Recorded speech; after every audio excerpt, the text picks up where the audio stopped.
What up, what up, what up, family? This is the Brothers in Influence podcast where we stand to encourage, inspire, and add value to Black men in the areas of life, leadership, and community. We consist of five brothers discussing relevant topics with candor and care. Thank you for tuning in. Let's go.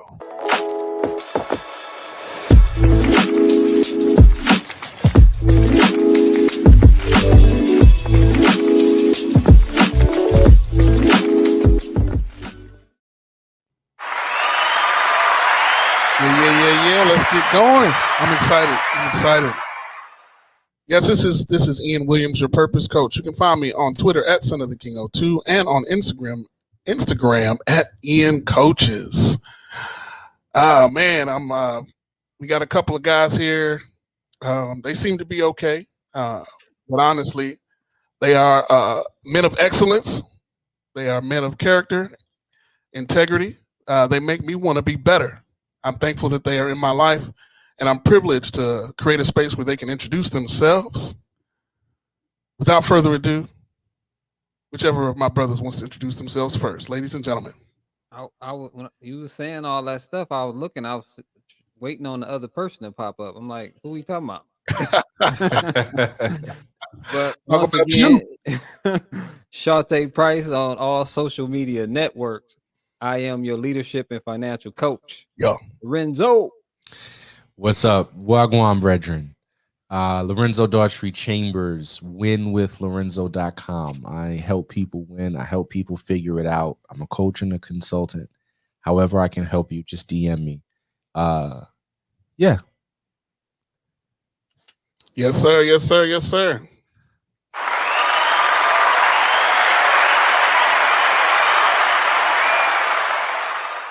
And as we get into things, man, we definitely want to check in, but we also want to give a shout out to our brother Sherrod, who is traveling. We pray that he is on the road safe and makes it home with his beautiful family. He is not going to make it to tonight. However, we still go on. The show goes on. And so, how's everybody doing? I'm doing good. I'm in loving life, living life, enjoying life. I'm grateful. I was my grandfather has this saying that he got from a rapper. It says he's overwhelmingly grateful and profoundly undeserving and overwhelmingly grateful. Right? That's how I feel. I'm profoundly undeserving and overwhelmingly grateful at everything that's happening, just family wise, business wise. I have a saying that says the Lord is kind. He's kind, because if we got everything that we deserved, we would not be where we are. The Lord is kind. Come on, preacher. So doing good, man. I'm just asking, in that space. Awesome. I'm great. Doing good. Excited about the future of just us as fathers and husbands and in our businesses, and then the endeavors that we're perfectly in pursuit of. Mm-hmm. As we're growing as individuals and as a brotherhood. So yeah, I just at the beginning of the year, before I even met you guys, what I'm saying, I was in great expectation of what God had in store for me, and He has yet to disappoint me this year. So I'm doing great. Amen, bro. Perfectly in pursuit. What a segue. Yeah, man. It feels good, man. To be aligned, to be living in alignment with what we feel we're called to do, right? Yeah. And because what's really amazing about that, and I mean, as we kind of get into it, like even when we're tested, or when we're stretched, or when we're in uncomfortable spaces, or our faith is tested, this is like, the joy of the Lord is your strength, right? Sure. It's hard to have joy when you're not in alignment. But when you're in alignment, joy is almost abundant. Yes, that's that. I think when you talk about joy, and I think those two contrasting things, joy and happiness, because I believe joy is something that uh, emanates from inside, whereas happiness can be based on a situation or things that are going on. So I could be unhappy and still have this sense of joy uh, about what may be going on in my life, and where I am in my life. So Mm, when you said that joy, you know what I'm saying? Because I think we too often we take things that transpire in our lives, and we just see it as this is what it is. So if a loved one die, we get stuck there and not realizing that yes, we can still grieve. Yes, we can ask why. We can do all those things and yet be somewhere in life, and be in a joyous place, be in a fulfilled place, even in the midst of situations. wow, man, that's profound. That's profound. Profound. If I could add to that, and I agree, when you talk about joy and counting it all joy, I also go, it's in James 1 and 2. That's what I was looking up. If y'all ever see me like looking on screens, y'all know, but the audience, I'm always looking stuff up and taking notes. But it says, consider it joy, my brothers and sisters, when, excuse me, whenever you face trials of any kind, because you know that the testing of your faith produces perseverance. And Shante, when you were sharing, that's what pops out at me also, is that there's joy to be experienced in the moment. But then even when we're going through situations and we're going through circumstances, that is actually a moment for joy to show up. It's a very paradoxical thing as we talk about perfectly in pursuit. It's not saying that everything is going to be perfect. It's Mhm. not. It's going to say that everything's going to be good or everything's going to be bad. But there's something about enjoying the journey of the pursuit that's standing out for me, even as we're opening up this conversation around joy. Yeah. Amen. Amen. So, man, listen, I'm doing great. I'm glad to be here. Another episode of Brothers and Influence podcast, episode 19. We got Brother Barry Rich with us. Shout out to Brother Barry Rich. He's been supporting us for several weeks now, several episodes. We appreciate you, brother. We definitely gonna have you on.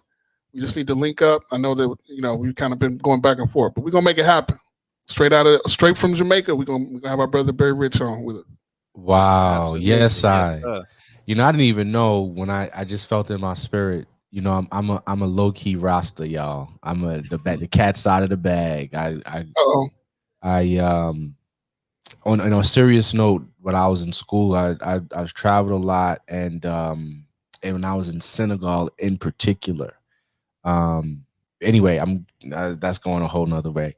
But so my heart and my spirit connects with the islands. That's what I would say, and I'll leave it there and keep moving. Amen. hey man, here's Amen. this brother's response right here. Yes, I bless What's them. up? Yes. Much respect. Yeah, man. So I think that we could definitely talk about many things as we're in pursuit of purpose. We're not perfect, and we're not trying to be. We're not trying to present ourselves as perfect or as if we have it all figured out. We are very much on a journey, um, and I think the picture that I would want to paint is that it's possible for you to join us on this journey, but not only join us, but actually uh, thrive from this place, right? Um, I'm historically a very cautious person, so it was very easy for me to work for someone else and to operate within the context of a traditional 9 to 5 my paycheck showed up on time and it depended on someone else. And now I'm in a space where I'm working for myself and I deliver my own paychecks. And whether that's on time or not, there's certain things that may or may not be under my control. But because I'm aligning with my purpose. I'm living out my values. I have joy amidst the seemingly inconsistency um, or lack of what could seem like stability, right? And it allows me just like I was sharing last week of how God provided for us throughout the year, throughout the pandemic. Um, after I'm before and after I moved out of that corporate space, but finding success and learning. It was a lot of learning. But God has called in this journey. God has called me to trust, and so I'm just thankful. I'm thankful and I'm grateful. And it's funny because you know I've got a lot of old school church in me, uh, and it's like people think, oh, you forgot where you came from. No, I ain't forgot where I came from. I got a lot of old school church, and I came across a song I used to sing when I was a kid called "Yet Will I Trust in Him" by Men of Standard. I don't know, you guys know that one? Yeah. Oh, you okay? Lorenzo knows. What about you, Shante?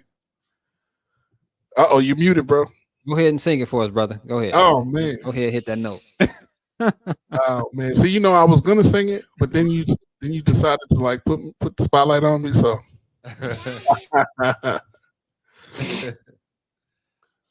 yeah, man. So we're perfect. We're perfectly in pursuit, and we have a greater sense of what our why is. You know, you talk like, how important is our why in this journey, fellas?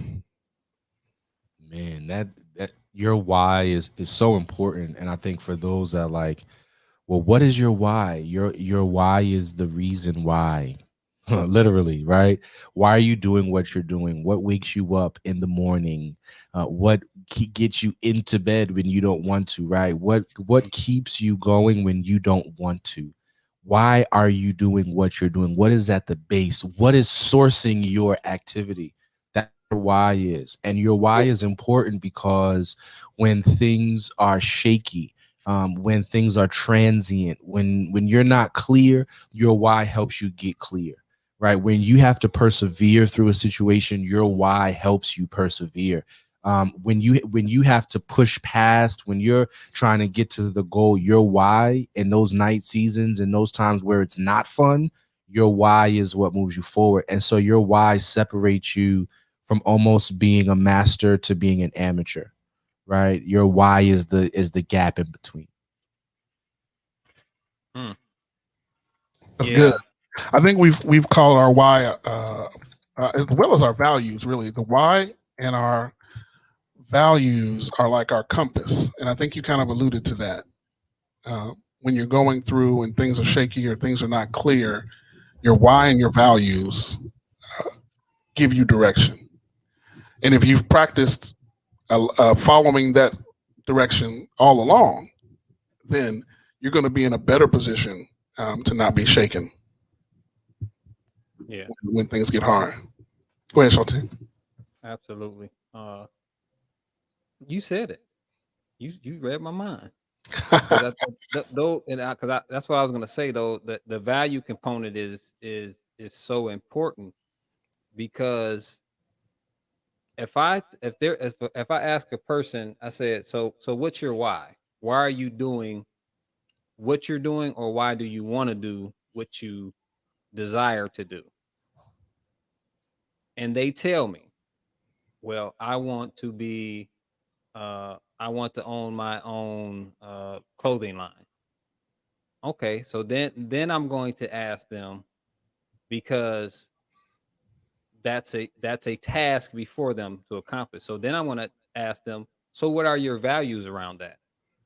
Because if you don't have or if you don't have concrete values, and I think we spoke about this a week or so ago, it's easy to compromise those things. But when you have concrete values, you know what they are and where you stand with them on that journey. If you're, I've used the analogy before of success is at the top of the stairs. So if I'm walking up the stairs and on that journey up the stairs, one of those steps, something transpires that says, guess what? I can skip these 30 steps the wrong way and get to the so-called success, the success at the top of the steps. Or if your values dictate that you're going to do it in a certain way, you're not going to take the bait, what I would say. So I think it's very important that you know your values, Mm-hmm. and that you know them to the point that any situation they reflect in any situation around you. So like if I say now, when I was back 20 something years ago, when I was on the street selling drugs, one of my values was money. Another one was women. Them was my value because I wanted these things and clothes. I wanted these things. And so guess what? I'm gonna do what I have to do to get them. I lied, I cheated, all those things, because that's what my values were. Even though at the same time I knew I shouldn't be doing those things. You see what I'm saying? But guess what? The idea that I had of how I could get what I wanted was in the wrong place. So you have to know your why, and your why has to be built on top of the values that you have in order to get where you want to be, I would say, in a successful way. Not in a way that's gonna tarnish you or your brand or your family or whatever else it might be. You have to know the why is stacked on top of the values that you have to get to where you're going. Wow. Our brother Barry Rich chimed in. He says that your why must be stronger than your obstacle. Yeah, that's interesting, brother Barry. I was just about to kind of piggyback on Shantae, what you were saying around the why having to be strong enough. And what I think we're getting now is that your why actually can be distinguished from your core values. And hearing you share, Shantae, this is what I'm getting. Because you're a young man, here you are, you do have core values, right? But sometimes, depending on what your why is, your why will have you acting incongruently with your core values. Just discovering this in the comment. What do I mean? My core values are X, Y, and Z, but my why is so strong in the opposite direction that I will do the opposite behavior. And so what really stands out for me is that question of, well, why are you doing this? And I'm seeing where these layers have to get pulled back. And we don't have to do it now, but like if one would ask themselves, if I would have asked Shantae right now, why were you doing that? Why am I doing this? One answer is going to come out. And then if you say, but no, really, why are you doing this? Another answer is going to come out. And if you say, is that really why you're doing this? Another answer is going to come out until you keep going 7 or 8 times deep and asking yourself and getting yourself out of the BS of why you say you're doing something. Because there's a good reason and then there's a real reason. Okay. And a lot of us go for the good reason and never talk about what the real reason is because of what's palatable. So in the discovery of what is your why, because in every situation you have a why, whether it's about your family, about your job, about your business, about your even what time the decisions you make day to day, what time you get up, what time you go to sleep, how hard you work or not. You are doing all of these things for a reason. And so we all have to ask ourselves, like, why am I doing this? Oh, because I'm trying to make a little money. But is money really the reason? Why are you doing this? Because I care about how my community sees me. I don't want to be looked at as a bum. Why are you doing this? Because peer pressure says, and I feel bad about myself when I don't have these things. Okay, so why are you doing this? Right? And you unpack, it's like an onion that begins to be unpacked until we could finally be real with ourselves. That's what's standing out at me. at this moment as we're talking. That's a powerful thing, Shantae. Like, we know when we're not doing the right thing, but yet and still sometimes we'll still do it. We have to start getting real with ourselves, because sometimes the why will be so powerful to do a negative thing that if we're not clear about it, we'll just end up doing it because we're not clear. We have not distinguished. For example, a lot of stuff that people do come out of trauma. Okay, I'm pause here, right? So the why of why we're doing something is because we want the money, cars, and clothes. Just right. That's money, power, respect. The locks. It's the key to life. Little Kim, right? Money, power, respect. We say we want money, power, respect, but really it's a trauma that's lingering in the back end. That is the driving force. But until we distinguish the trauma, we can't disappear it. And so we're stuck in this cycle. So what I'm really trying to anchor here, I think, for myself and for others, is that exercise of going 7 levels deep. Like, ask yourself why 7 times. Why am I doing this? You'll get one answer. Then the second time, why am I doing this? All the way until you get to the end. When you get to the end, that's probably your real answer. Yeah. Yes, as Ian tends to say, we need to let that sit for a minute. Let that breathe. Yeah, let it breathe, man. That was awesome. And I think, go ahead, Ian. Go ahead, bro. No, go ahead. The thing is that is so awesome that, and I think you were the one time we got together and I was telling the guys I had been listening to some of our podcasts again. I was pointing out who everybody was. And I think I was saying you are the clarifier or enhancer because you do it so well. You know what I'm saying? And the type of conversation I like to call those type of conversations the treasure hunting conversation.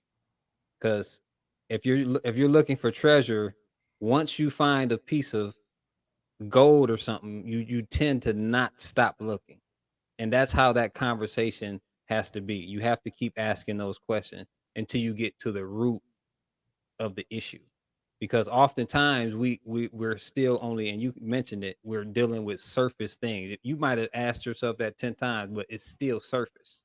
It's still surface. And you have to go get deep as you can. When we was talking about mental health awareness month, that's why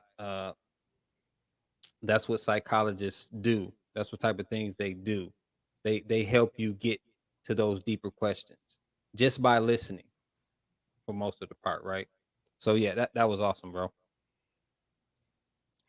Yeah, man, and y'all know me. I'm the nerdy one of the group, so I gotta.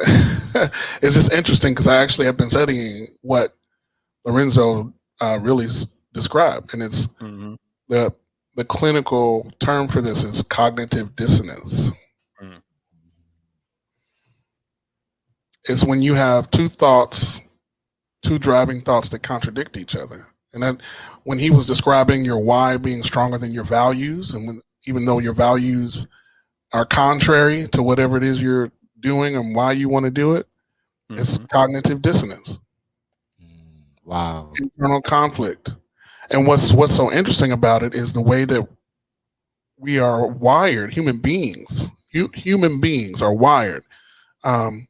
We often will result, even when we know that where we're doing is wrong, we will figure out a way to justify it just to make ourselves feel better and cope. Because if we didn't, the conflict would eat us up.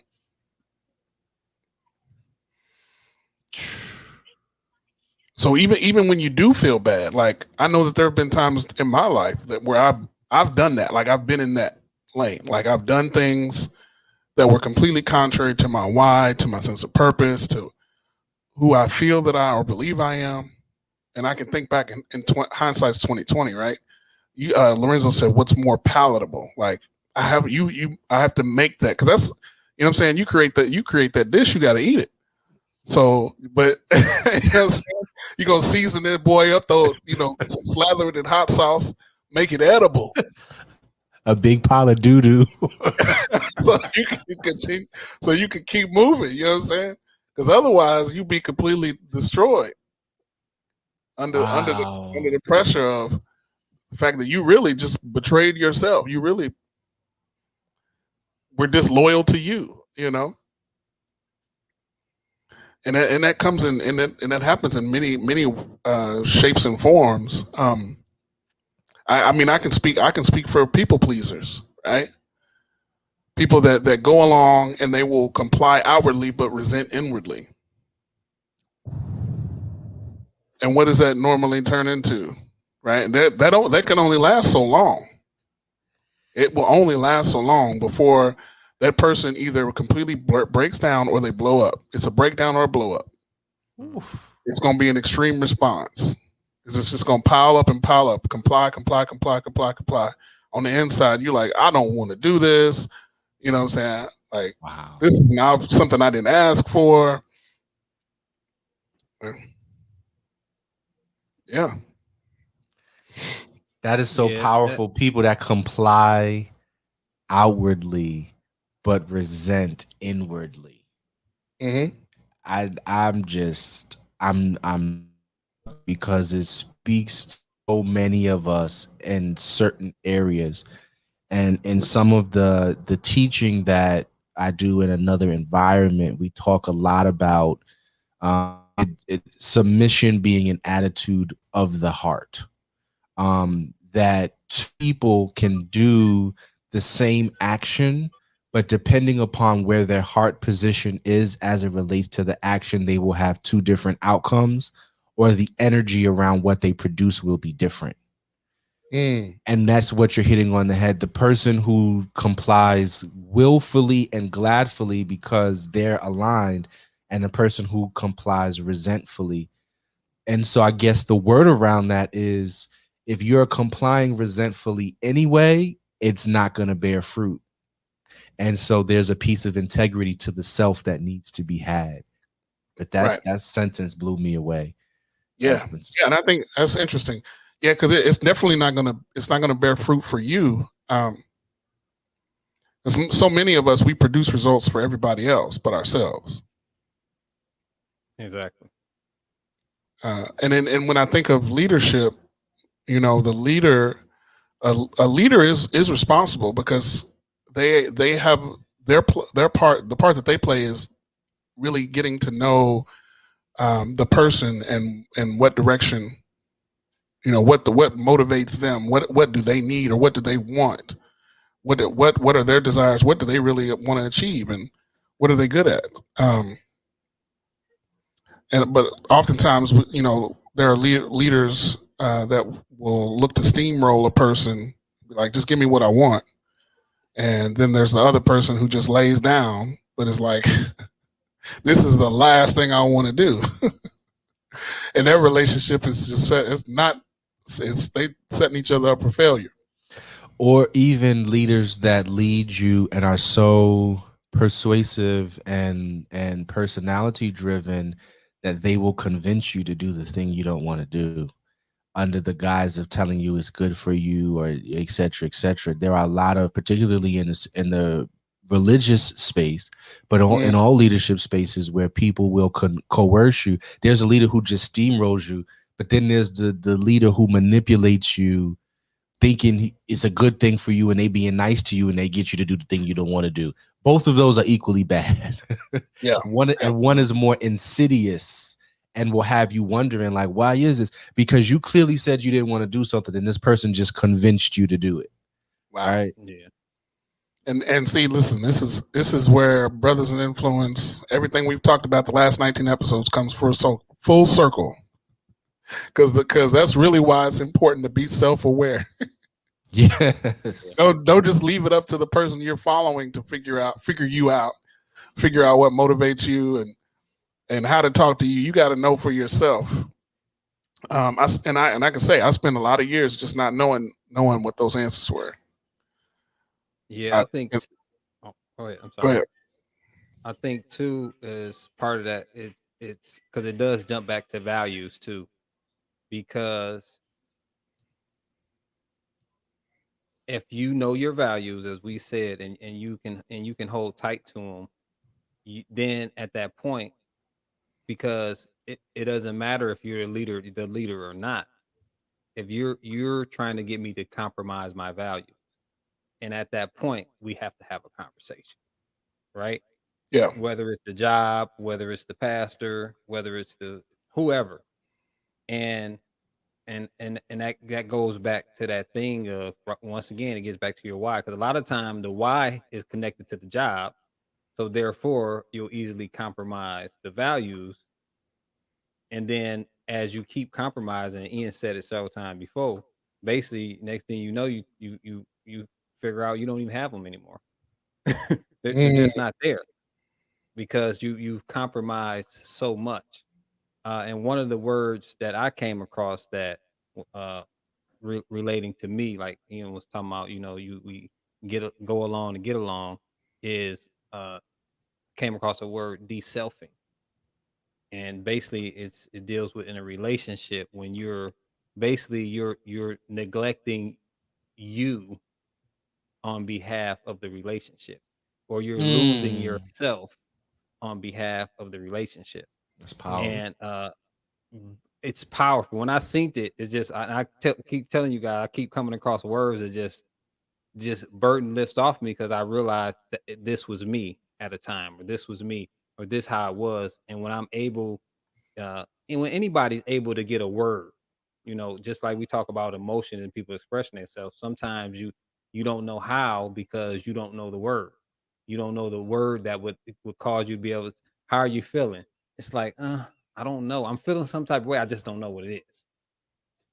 And so yeah, we have to know ourselves to be able, I tell people all the time, you have to do what you have to do so you can do what you want to do. that's good. That's so good. Yeah. So, yeah, like I said, this comes full circle. Self awareness, knowing your values, figuring out your why. Um, and I was just thinking, like, as I'm processing this conversation, I remember times when I was younger, and I would get in trouble, and it seemed like maybe I probably did something that my mom felt was out of character. She'd be like, "Who are you?" And I'd be like, "Man, I'm not sure how to answer. I mean, I'm your child. I'm a I'm a big brother. I mean, but I think that's just like one of those things where, if you are aware in this area, this is an area that you can lead, right? You can help someone else figure out what their values are, what their why is, uh, and age is not a limit, right? Like, if just imagine, fellas, if we were teenagers and someone helped us figure out what our values are. It's not what they tell us our values are, but like what our values are, right? Or were, because in addition, they have an opportunity to evolve and grow as we grow, mature. We come in and out of seasons, right? So we offer that flexibility as well, or that adaptability, right? Because before I was a husband, before I was a father, family, um, immediate family may not have been in my top five, give or take, right? They were important, but like, now I'm a father and I'm a husband, especially being a father. Like, that's top two. Second to only my faith. You know what I'm saying? So, um, but yeah, so but when I was a teenager, like, what would it have looked like for me to really get a sense of my values?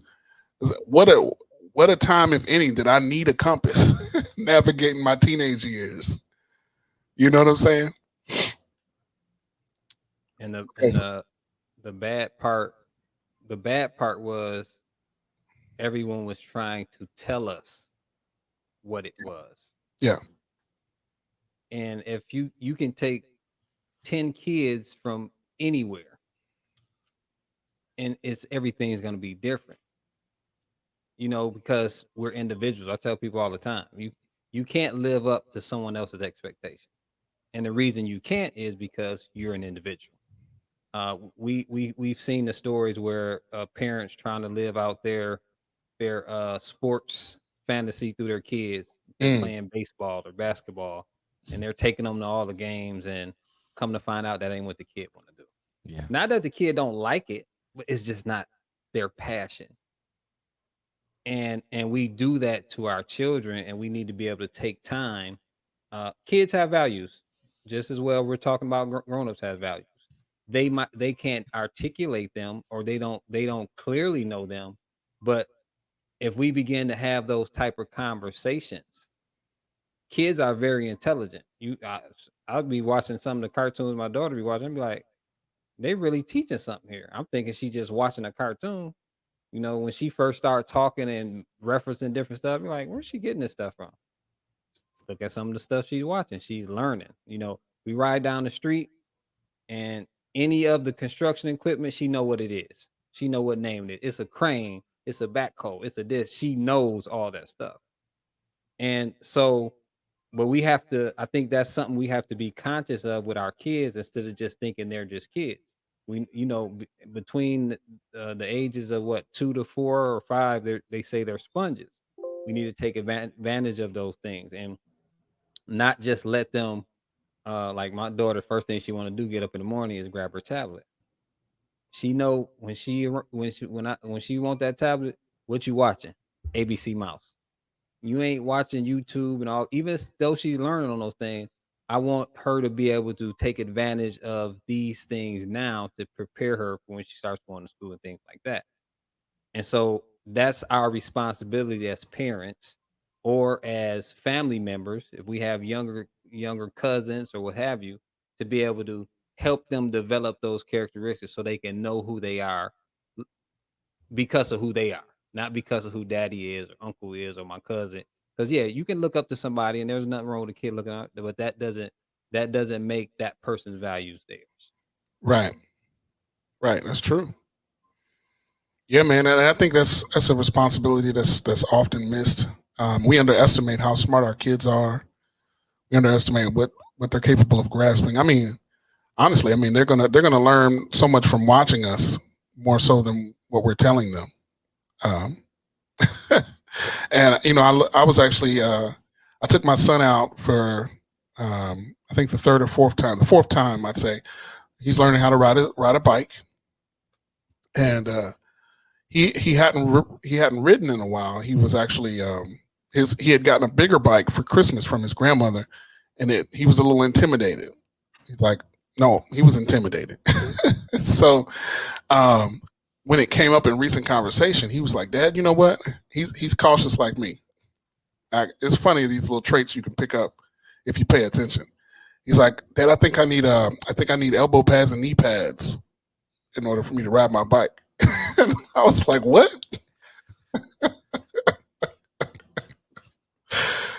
I said, well, I'm like, son, once you really get this, I'm gonna remind you, because you're just gonna be having so much, like, this is one of the funnest things when you really ride your bike. It's like, I don't think you really need that. I don't think you really need that, is what I told him. But they said, but we can look at it. And he said, Dad, I'm scared. I said, I understand. I understand that you're afraid. He said, well, maybe I'll wait until I'm not afraid anymore. I said, oh, well, there's all sorts of things that are going to scare you, but you need to do it anyway. And I told him what someone encouraged me with when I stepped into entrepreneurship. It's funny how these lessons can transcend, right? I said, sometimes, son, we just need to do it afraid.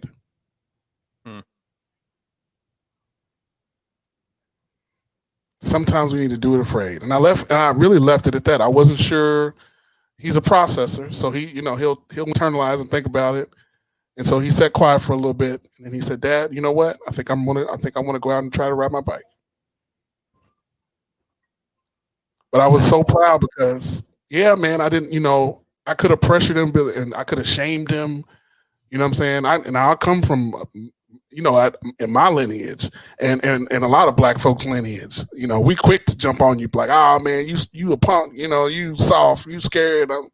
Nah, I said, I understand that you're afraid, and it's not about pretending you're not afraid or faking it till you make it. Sometimes we just got to do things when we're afraid.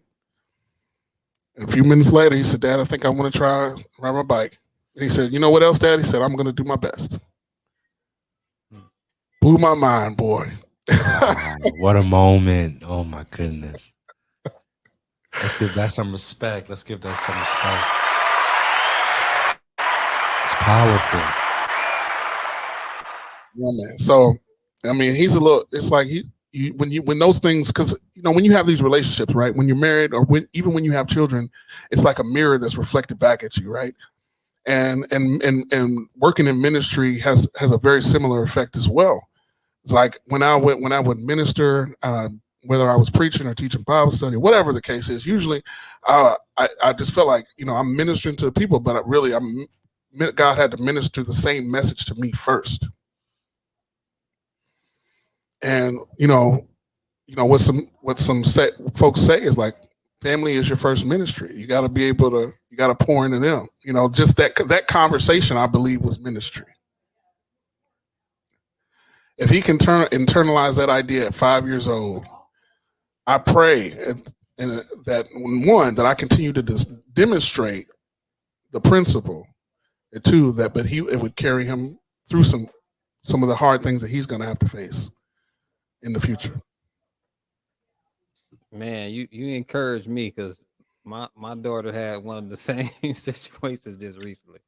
Because I bought her the bike. She has a bike, but it's small. Because she's getting tall, so it's really too small for her. So I brought her a bigger bike, and she was riding, enjoying it. But she went to turn too quick. She failed, so she will not get on it. Yeah. And she hold on. Okay. She like, you talk about me. she like, give it away. I don't want. She told me she don't want the bike. Yep. I told her I'm gonna give it away. She's like, okay.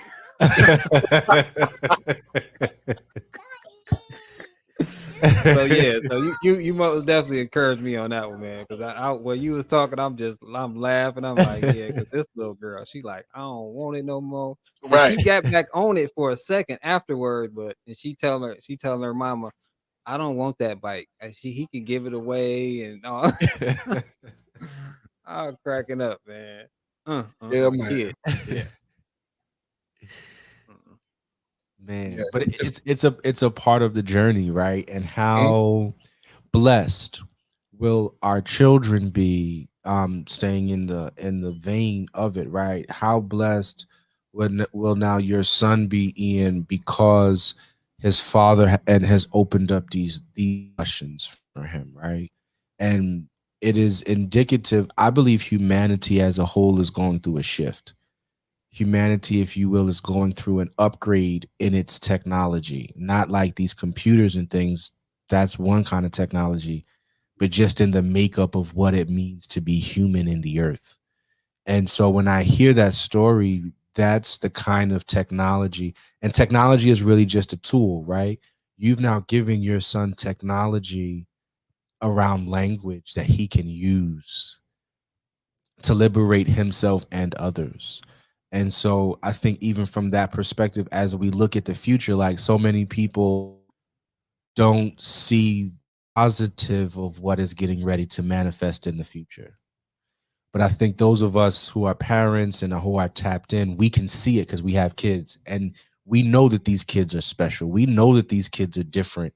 We know that if we give these kids the right tools, they're gonna far surpass. It's not even going to be a question, like, of what our children will do, and the children of this generation, because they're engaged in these kinds of things, right?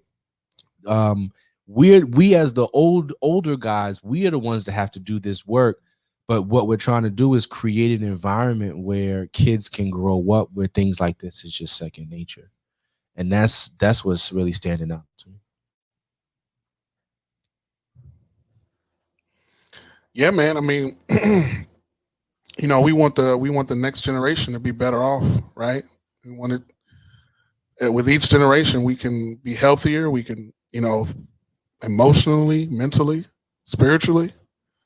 Um, we we're not in the business of passing on generational curses. Like, there's been enough of that, and not to say that not to, there may be some things that my son will conquer that I couldn't. But while I'm here, I'm perfectly in pursuit. You know what I'm saying? I'm perfectly in pursuit. I ain't got it all figured out, but I'm doing my best. I'm trying. Whenever I say that, my mentor, he's got 3 or 4 boys. They're much older. They're older than me. I haven't really spent a lot of time around them, but my mentor, he tells the story of his oldest son, and his oldest son came down with a terminal illness when he was when he was like in his early preteen, like when he was a preteen. Say he's a preteen. For the sake of inaccuracy, I can't remember exactly how old he was, but he was young. He was a child. Okay, and he came down with a terminal illness. And now my mentor, he's a man of faith. He's probably one of the most disciplined men that I've ever met in my life. Like, my guy, he's an older guy, and when we say leaders are learners, like, he's committed to lifelong learning. I think I've talked about how it won't be strange to see him with the iMac, throwing together a presentation for a corporate board in 10 minutes. Like, he's sharp. He's super sharp. But his oldest son came down with terminal illness when he was young, and he describes him, because I never met him. I never met his son. He describes him as a very joyous person.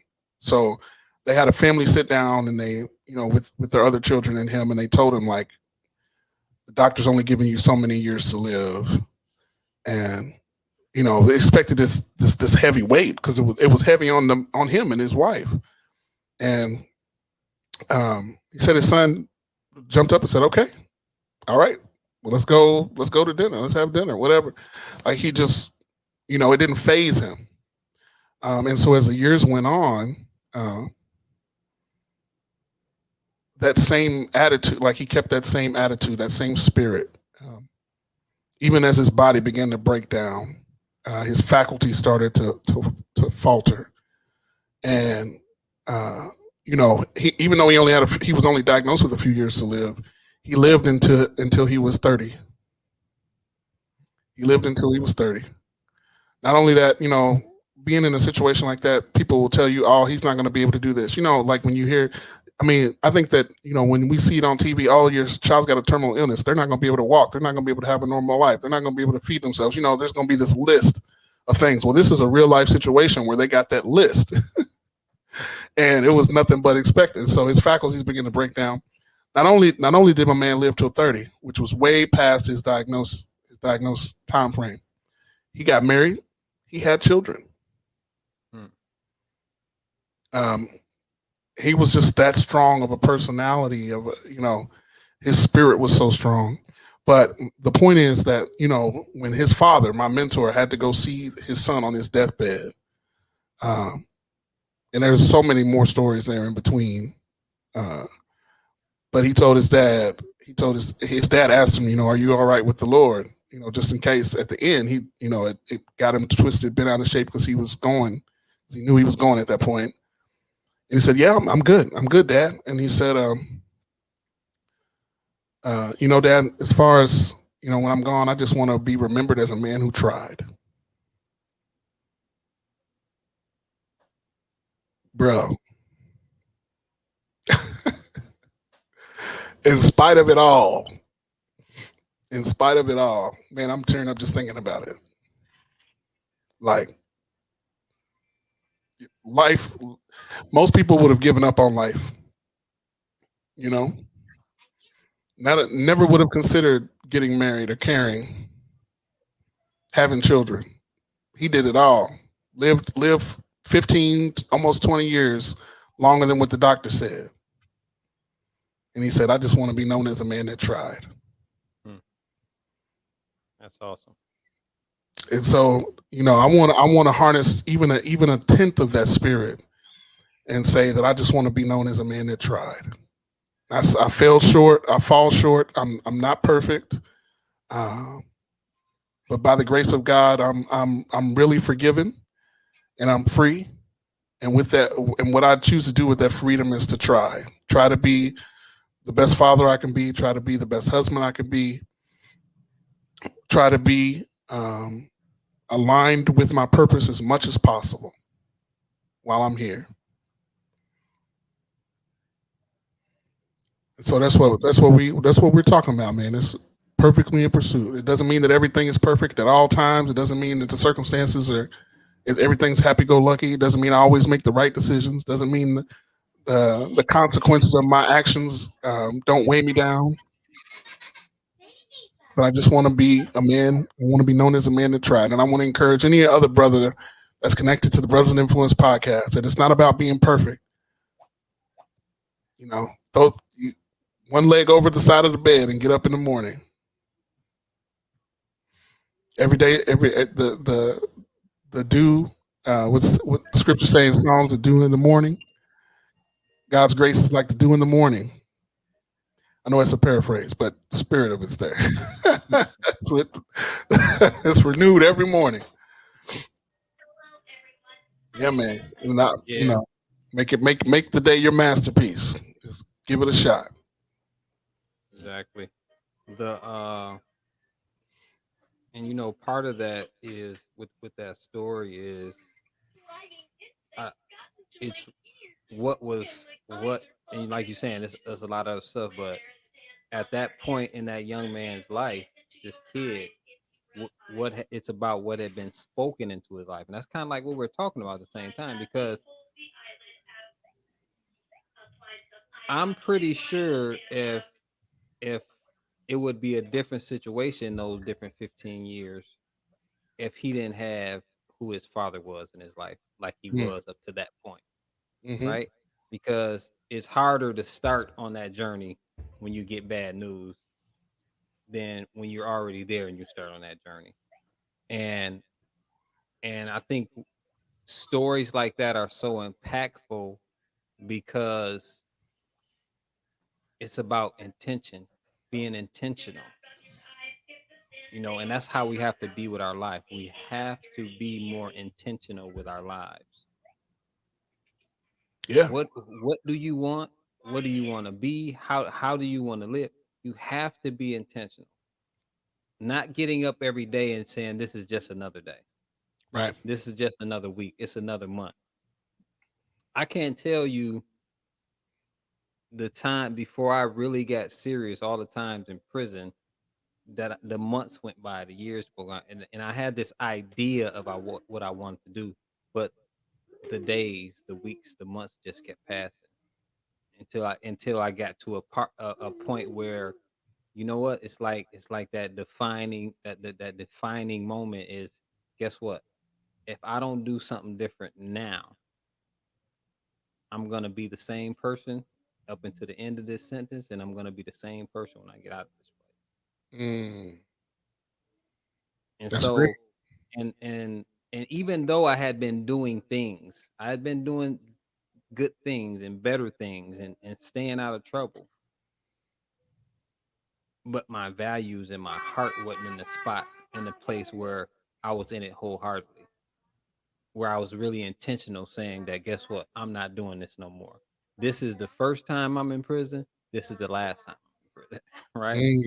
Mm, And I just had to get intentional about what that looks like. You yeah. know what that looks like. It looks like the people I'm going to be around in prison. Because guess what? People don't realize most of the stuff you can get on the street, you can get in the prison, except for you can't leave. The sex is there, the drugs is there, the whatever movie you want, the movie that's stuff that's coming out on the street, people have them in there. The stuff is there, right? But what you gonna do to get those things? You see what I'm saying? And that and that Mhm. that's back to that situation of, guess what? Are you gonna do the things you've always done? What got you to this place? Or are you gonna do something different? Mm. And so I just heard a lot of intentionality in the life of that story. Had to be intentional because they said it was going to end here. You have to be intentional to get past that point. Yeah. Right. And then continue to leave. And then know of the possibility and still say, I'm going to love. I'm going to marry. I'm going to have children. Right. Mm-hmm. He had to be intentional and I'm pretty sure he was a man of faith also, because guess what? You have to have some faith to be able to walk through that valley. Yeah, absolutely. Yeah, man. You know, something I've learned about this journey is that feelings aren't your friend. Like if you're driven by your feelings, then you're not gonna get very far. You're not gonna get very far in the direction you want to go. Now, feelings have a purpose, right? But when we talk about being perfectly in pursuit, when we talk about being intentional, let me be honest. When it comes to our feelings, we ain't gonna feel like being intentional, right? For example, when I'm successful at getting up and exercising, I'm probably feel like hitting the snooze button. But if I'm driven by my principles, which are my values, if I'm driven by my values, like what's most important? I say my faith and my family. All right. Why am I working out? So that I can be healthy for my family. Right. So I can be healthy enough to live out my faith. Then that'll help drive me to get out of bed. But if I'm caught up in how I feel, of course, I'm not going to feel like. I mean, especially now, I don't know how it feels, but out here in the Midwest, when it's cool outside in the morning and the bed is warm, those be the hardest days, boy. You be like, oh man, that's perfectly insulated up under here. But but if I get caught up in my feeling, I'll stay right there in that bed until I got to get up, until some obligation pulls me out and I got to get up. But if I'm driven by my principles, I can make it out of the bed. I can not only can I make it out of the bed, but I can be consistent. I can develop consistency. I can develop discipline. And discipline is always going to be better than motivation. And motivation is just a feeling. So as we wrap, fellas, final thoughts. Selah. Pause. Well, listen, thank you for tuning in to the Brothers in Influence podcast, where we stand to encourage, inspire, and add value to Black men in the areas of life, leadership, and community. We hope you got some value out of our time together today. Thank you for tuning in. We'll be back next week on Monday, 6:15. Holla at your boy. Holla.